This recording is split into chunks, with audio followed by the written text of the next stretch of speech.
नमस्कार, जय सिया राम, राधे राधे, जय श्री बलभद्र, हर हर महादेव। तो आज हम लोग बात करने वाले हैं नाइन्थ हाउस के बारे में। नाइन्थ हाउस आपका धर्म होता है, नाइन्थ हाउस आपका भाग्य होता है, आपका लक होता है। हमें अपनी ज़िंदगी में जो भी चीज़ें मिलती हैं वो हमें हमारे भाग्य से मिलती हैं। और यहाँ पे हमें एक चीज़ और समझनी होगी कि आपका भाग्य बनता कैसे है। देखिए, हम सभी ने एक टाइमलाइन को फॉलो कर रहे हैं, एक टाइमलाइन में जी रहे हैं। हमने अपने पिछले जन्मों में, इस जन्म में हमने पहले जो कर्म किए होंगे उनके आधार पे हमारी अगली टाइमलाइन बनती है, अगले अगले स्टेप्स हमारे बनते हैं। हमने जो भी अच्छा बुरा किया होगा उसके आधार पे हमें आगे चीज़ें मिलेंगी। तो इसी तरीके से जब आप जिस भी रास्ते पर चलते हैं, जिस भी धर्म को फॉलो करते हैं, अच्छी नीयत से काम करते हैं, उसी आधार पे आपका भाग्य बनता है। नाइन्थ हाउस आपके पितरों का भी होता है। तो अगर आप अपने पितरों का ध्यान रखते हैं, अपने पितरों की सेवा करते हैं, उनकी जो भी आप अपने अपने बड़े बूढ़े बुजुर्गों का ध्यान रखते हैं, उनके लिए उनकी सेवा करते हैं, उनके लिए अच्छा करते हैं, तो आपका नाइन्थ हाउस, आपका भाग्य अच्छा रहता है। और वहीं हम देखते हैं कि जो लोग अपने बूढ़े माँ बाप को घर से निकाल देते हैं, अपने दादा दादी की, अपने बड़े बुजुर्गों की सेवा नहीं करते हैं, सेवा इन द सेंस उनका ध्यान नहीं रखते हैं, तो ऐसे लोगों का ना कहीं भाग्य दुर्भाग्य में बदल जाता है। उस करंट टाइम पीरियड में हो सकता है उनके साथ अच्छा हो रहा है, क्योंकि वो अपने प्रारब्ध से लेके आए हैं, उनके जो पिछले कर्म रहे होंगे वो उन्हें अभी मिल रहे होंगे। लेकिन उन्होंने यहाँ पे जो अपना पितृदोष, जैसे हम पितृदोष कहते हैं, तो जब वो अपने बूढ़े माँ बाप के साथ, अपने दादा दादी के साथ कुछ ऐसा कर दें जिससे उन्हें पितृदोष लग जाए, उनके ऊपर इस तरीके की चीज़ें हो जाएं जो उन्होंने गलत कर दी अपने बड़े बुजुर्गों के साथ, या फिर कहीं ना कहीं उनकी लीनेज में किसी उनके पितरों ने कुछ ऐसा गलत कर दिया हो, या फिर उनके पितृ किसी योनि में फंसे हो जिससे उन्हें मुक्ति नहीं मिल रही हो। इसलिए हमें अपने पितरों के लिए भी दान पुण्य, अमावस्या पर जो जो चीज़ें होती हैं वो करते रहना चाहिए। इससे हमारा भाग्य अच्छा बना रहता है।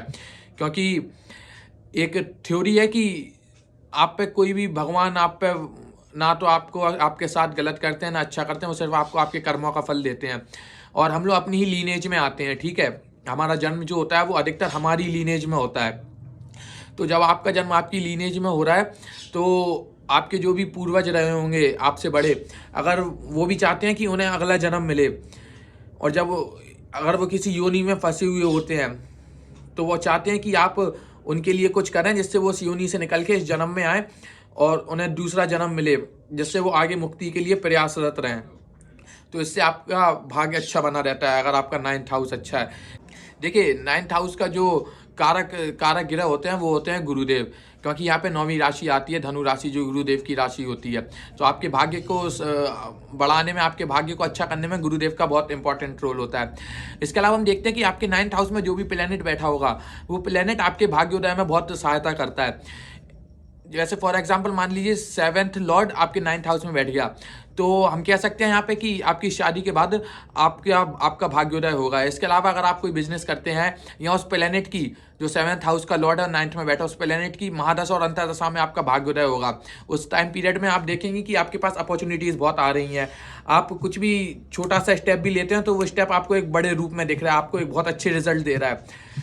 इसके अलावा हम देखें, मान लीजिए वहाँ पर आपके 9th हाउस में अगर 3rd हाउस का लॉर्ड आकर बैठ जाए, तो यहाँ पे हम ये कह देंगे कि आप अगर छोटी छोटी यात्राएं करते हैं तो आपके भाग्योदय में आपको भाग्य आपका साथ देगा। इसके अलावा हम यहाँ पे ये कह देंगे कि आप अगर अपने छोटे भाई बहन के साथ अपने रिलेशन अच्छे रखते हैं तो भी आपका भाग्य आपको सहायक बना रहेगा आपके। अब देखिए, अगर आपका 6th लॉर्ड 9th हाउस में चला जाए तो यहाँ पर हम कह सकते हैं कि अगर ऐसा व्यक्ति जॉब करता है, अपने प्रोफेशन में जॉब को चूज करता है, तो ऐसे व्यक्ति का भाग्य दिन पे दिन बढ़ता जाएगा। अगर ऐसा ही व्यक्ति जॉब की जगह बिजनेस करने लगता है तो आप देखेंगे कि ऐसे व्यक्ति के फादर को हेल्थ इश्यूज हो जाएंगे, या उन पर कुछ लिटिगेशन की या कर्ज जैसी समस्या आ जाएगी, क्योंकि वहाँ पे 6th हाउस अपना रोल निभाएगा ही निभाएगा। 9th हाउस आपके फादर का होता है, और 6th हाउस आपको रोग, ऋण, रिपू, इस तरीके की चीज़ें देता है। तो अगर आप 6th हाउस का लॉर्ड आपके 9th हाउस में और आप जॉब ना करके बिजनेस की तरफ स्विच करते हैं तो आपको इस तरीके की चीज़ें देखनी पड़ सकती हैं। लेकिन यहाँ पे एक चीज़ और हो सकती है, अगर आपका बिजनेस जो है वो सर्विस सेक्टर से रिलेटेड है, सेवा से रिलेटेड है, तो फिर भी इस बात के चांसेस थोड़े से कम हो जाते हैं। दूसरा हम देखते हैं यहाँ पे, मान लीजिए 8th लॉर्ड आपका 9th में चला जाए। अब अष्टम भाव तो पीड़ा का है, तो ऐसे में 9th हाउस में चला जाएगा तो आपका भाग्योदय कैसे करेगा। इसलिए कहीं 8वां घर 9th हाउस से 12वें का संबंध भी बनाता है, तो वो 9th हाउस के लिए लॉसेस भी है। अब अगर अष्टम का स्वामी 9th में चला जाता है तो आप, अगर आप धर्म के रास्ते पे चलेंगे तो वो आपको हेल्प करेगा। दूसरा, आप अष्टम भाव के जो कारक हैं, जो सिग्निफिकेंट हैं, आप उन्हें कैरी कर लीजिए। जैसे कि तंत्र हो गया, एस्ट्रोलॉजी हो गई, ऑकल्ट साइंस हो गई, एआई हो गई। आप अगर इन चीज़ों में रहते हैं तो आपका भाग्य उदय होने की संभावना बनी रहती है। बस उसके पीछे एक सिंपल सा रूल है जो आपको पता है कि आपको धर्म पे चलना है, अपनी नीयत साफ रखनी है। अगर आप थोड़ा सा भी अप डाउन करते हैं, 8th लॉर्ड अगर 9th में है, तो आपको प्रॉब्लम्स देखने को मिल सकती हैं। आपका भाग्य आपका दुर्भाग्य में बदल जाएगा, क्योंकि यहाँ वही सिंपल सा रूल फॉलो हो रहा है। 8th हाउस ट्रांसफॉर्मेशन है, पीड़ा है, कष्ट है। लेकिन अगर वो 9th हाउस में जा रहा है और आप उसे अच्छे से फॉलो करते हैं उन चीज़ों को, तो आपको बेनिफिट्स देखने को मिल सकते हैं। मान लीजिए आपका मान लीजिए 9th लॉर्ड 12th हाउस में चला जाता है, तो ऐसे में हम कह देंगे कि व्यक्ति अगर अपने जन्म स्थान से दूर चाहता है, विदेश में जाता है, फॉरेन कंट्री में जाता है, अगर फॉरेन कंट्री में भी नहीं जाता है, तो अगर वो अपनी प्रोफेशनल लाइफ को अपने जन्म स्थान से दूर चुन लेता है, जैसे मान लीजिए कोई यूपी का बंदा है, वो यूपी से साउथ में चला जाए, तो उसकी प्रोफेशनल लाइफ अच्छी रहेगी, उसकी प्रोफेशनल लाइफ में ग्रोथ होगा, भाग्य उसका सपोर्ट करेगा उसकी प्रोफेशनल लाइफ में। अगर वो अपने जन्म स्थान से दूर चला जाता है, जहाँ पे कल्चर अलग हो, थोड़ा सा कल्चरल डिफरेंस हो, या तो फॉरेन शिफ्ट हो जाए। अगर फॉरेन नहीं होता है तो वो अपने जन्म स्थान से दूर चला जाए। जैसे साउथ, अगर कोई यूपी का बंदा है तो वो साउथ में चला जाए, कश्मीर साइड चला जाए, तो उसका भाग्य उसको हेल्पफुल रहेगा।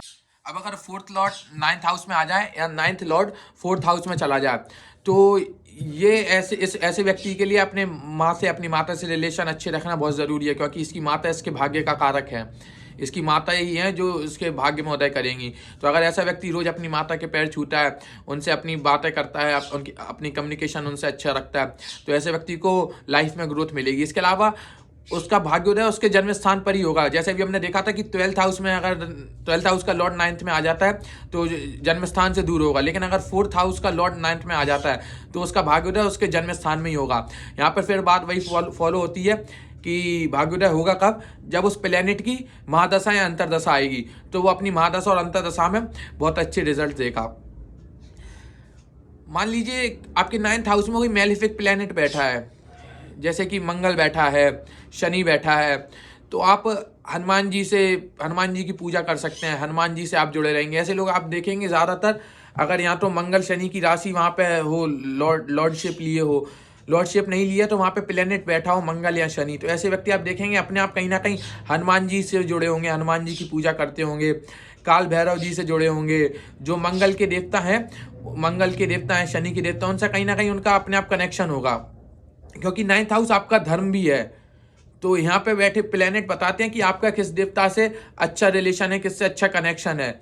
आप अपने आप उन देवता के लिए, उन भगवान के लिए आप खिंचे चले जाते हैं, आप पहले से ही उनकी पूजा कर रहे होंगे।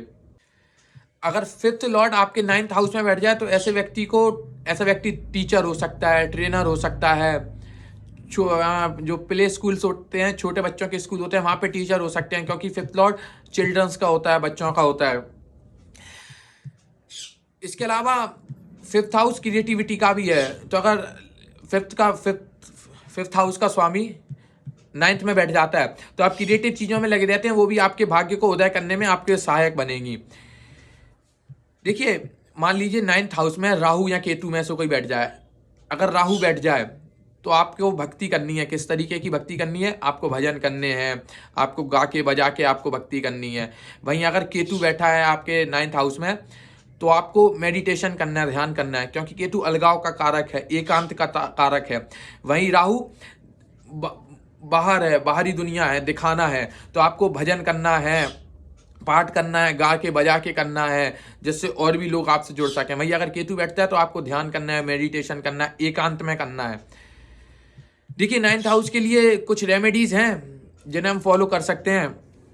9th हाउस में जो भी आपका प्लेनेट बैठा है, एक तो उस प्लेनेट से रिलेटेड आप देवता भगवान की पूजा करेंगे तो आपके भाग्योदय में सहायक होगा। ठीक है। दूसरा यहाँ क्या है, गुरुदेव वो कारक होते हैं, कारक ग्रह हैं 9th हाउस के। तो आपको गुरु की आप माला कर सकते हैं, गुरुदेव का जाप कर सकते हैं। इसके अलावा आपके पितरों का है। मैंने वीडियो में पहले भी कहा है कि आप अपने पितरों को अगर खुश रखते हैं तो आपका भाग्य अपने आप उदय होने लगता है, और यही कुंडली में, चार्ट में भी बताते हैं हम एस्ट्रोलॉजी में। तो आप अमावस के दिन अपने पितरों के नाम से कुछ दान कर सकते हैं, अपने पितरों का ध्यान कर सकते हैं। रेगुलर सुबह उठकर आप दक्षिण दिशा की तरफ मुंह करके अपने पितरों का ध्यान कर सकते हैं। पितरी सहायक होते हैं आपके भाग्योदय में। बहुत सी जगह ऐसा लिखा हुआ है सीताराम, बहुत सी जगह देखिए ऐसा लिखा हुआ है कि जब आप अपने पितरों का ध्यान करते हैं, अपने पितरों के लिए कुछ करते हैं, तो आपके पितर जो पितृलोक में बैठे हुए हैं वो कहीं ना कहीं आपके लिए अपने कृपा के दरवाजे खोलते हैं। जब आप किसी देव स्थान में भी जाते हैं, किसी मंदिर में भी जाते हैं, भगवान के पास जाते हैं, तो वहाँ की एनर्जी भी आपके पितृलोक में ही सिग्नल भेजती है, वहाँ से फिर आपके ऊपर कृपा आती है। इसलिए आपके भाग्य के लिए आपके पितृ सबसे ज़्यादा सहायक होते हैं। तो आप अपने पितरों का ध्यान रखिए और गुरुदेव की माला कीजिए, अपनी नीयत अच्छी रखिए, अपने धर्म के रास्ते पर चलिए। ये जो लोग होते हैं ना, हमने देखा है कि बहुत से लोग मजबूरी में कभी कभी चाहते नहीं है, अज्ञान के कारण उन्हें चीज़ें पता नहीं होती हैं, बहुत सी ऐसी कंडीशंस बन जाती है कि उन्हें कभी कभी अपना धर्म छोड़ना पड़ जाता है। जब आप इस तरीके की कोई चीज़ें करते हैं तो हो सकता है अभी वो करंट में आपको कुछ हल्का फुल्का फ़ायदा दे रही हो, लेकिन इन फ्यूचर वो आपको बहुत नुकसान देगा। वो आपके भाग्य को रोकता है, आपका भाग्य खराब करता है, वो उससे आपका लक खराब होता है। तो अगर कोई उस तरफ जा रहा है, अपना धर्म छोड़ता है, तो आप ऐसे लोगों को अगर रोकते हैं तो अच्छा रहेगा आपके लिए। देखिए एक और कॉम्बिनेशन है, मान लीजिए आपका लग्न का स्वामी 9th हाउस में आ जाए और 9th का स्वामी भी 9th में बैठा हो, या फिर दोनों एक दूसरे से एक्सचेंज कर लें, यानी 9th का स्वामी 1st हाउस में चला जाए और 1st हाउस का स्वामी 9th में आ जाए। तो ऐसा व्यक्ति आप देखेंगे कि ये जब पैदा होगा तो ये खुद तो ग्रो करेगा ही करेगा, लेकिन इसके साथ साथ इसकी पूरी फैमिली, इसका कुटुंब भी साथ साथ ग्रो करेगा। और ऐसे व्यक्ति का जिंदगी भर साथ देता है भाग्य, चाहे दशा कैसी भी है, चाहे सिचुएशन कैसी भी आ जाए, बुरी से बुरी सिचुएशन भी आ जाएगी, लेकिन ऐसे व्यक्ति का भाग्य हमेशा साथ देगा। क्योंकि 9th हाउस का लॉर्ड, लक का स्वामी, उसके लग्न में बैठ चुका है, उसके लग्न से रिलेशन बना रहा है। तो ऐसा व्यक्ति कहीं ना कहीं जिंदगी भर ग्रो करता है, भाग्य उसका जिंदगी भर साथ देता है। तो उम्मीद करता हूँ आप लोगों को समझ आया होगा। आज की वीडियो को अब यहीं पर अभी नाम जप शुरू कर लेते हैं, उसके बाद फिर वीडियो को ख़त्म करते हैं। श्री राम जय जय राम, श्री राम जय जय राम, श्री राम जय जय राम, श्री राम जय जय राम। जय जय वीर बलि हनुमान, श्री राम जय जय राम। जय जय विघ्न हरण हनुमान, श्री राम जय जय राम। कवन सो काज कठिन जग माही, जो नहीं होई तात तुम पाही। दीन दयाल बिरर सम भारी, हरहु नाथ मम संकट भारी। मंगल भवन अमंगल हारी, त्रिभुवन सो दशरथ अजर बिहारी। प्रभु की कृपा भयउ सब काजू, जन्म हमारे सो बल भय आजू। दीन दयाल बिरर सम भारी, हरहु नाथ मम संकट भारी। श्री राम जय जय राम, श्री राम जय जय राम।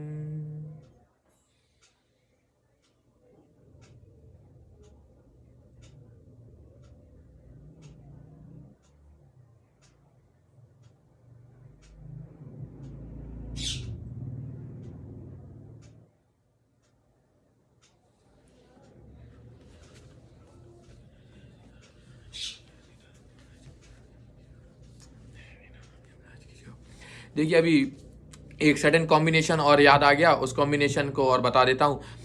अगर 5th और 9th लॉर्ड का जो आप अभी मैंने आपको कनेक्शन बताया था, ऐसे कनेक्शन में मैंने बहुत से चार्ट देखे हैं।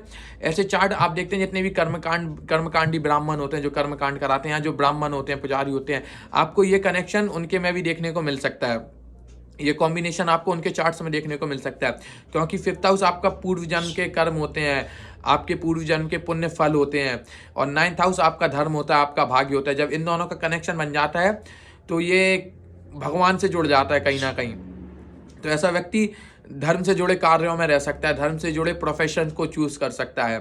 वो प्रोफेशन अलग अलग हो सकते हैं, लेकिन कहीं ना कहीं वो धर्म से ही होंगे।